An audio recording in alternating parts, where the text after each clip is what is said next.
जीवन साथी कॉलेज में हैप्पी मैरिड लाइफ पर एक कार्यक्रम हो रहा था जिसमें कुछ शादीशुदा जोड़े हिस्सा ले रहे थे। जिस समय प्रोफेसर मंच पर आए उन्होंने नोट किया कि सभी पति पत्नी शादी पर जोक कर हंस रहे थे। ये देखकर प्रोफेसर ने कहा कि चलो पहले एक गेम खेलते हैं, उसके बाद अपने विषय पर बातें करेंगे। सभी खुश हो गए और कहा कौन सा गेम। प्रोफेसर ने एक मैरिड लड़की को खड़ा किया और कहा कि तुम ब्लैक बोर्ड पे ऐसे 25 से 30 लोगों के नाम लिखो जो तुम्हें सबसे अधिक प्यारे हों।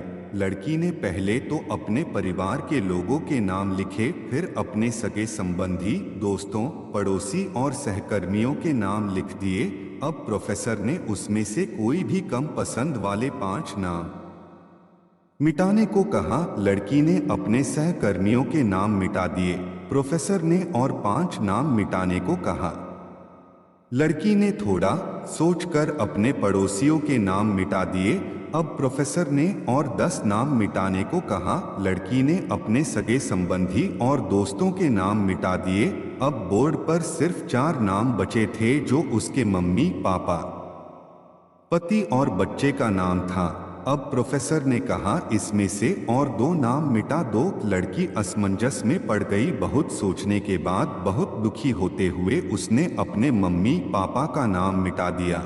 सभी लोग स्तब्ध और शांत थे क्योंकि वो जानते थे कि ये गेम सिर्फ वो लड़की ही नहीं खेल रही थी, उनके दिमाग में भी यही सब चल रहा था। अब सिर्फ 2 ही नाम बचे थे, पति और बेटे का।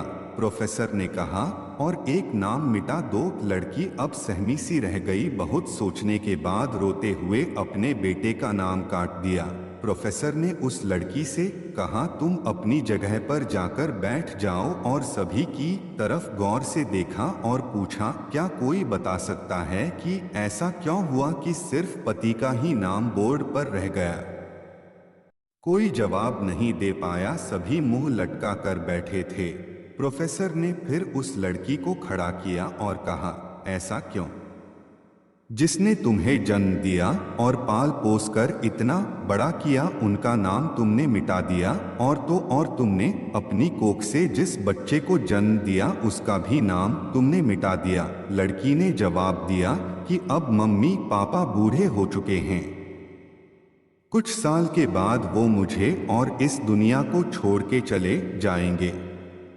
मेरा बेटा जब बड़ा हो जाएगा तो जरूरी नहीं कि वो शादी के बाद मेरे साथ ही रहे, लेकिन मेरे पति जब तक मेरी जान में जान है तब तक मेरा आधा शरीर बनके मेरा साथ निभाएंगे। इसलिए मेरे लिए सबसे अजीज मेरे पति हैं। प्रोफेसर और बाकी स्टूडेंट ने तालियों की गूंज से लड़की को सलामी दी। प्रोफेसर ने कहा तुमने बिल्कुल सही कहा कि तुम और सभी के बिना रह सकती हो, पर अपने आधे अंग अर्थात अपने पति के बिना नहीं रह सकती। मजाक मस्ती तक तो ठीक है, पर हर इंसान का अपना जीवन साथी ही उसको सबसे ज्यादा अजीज होता है।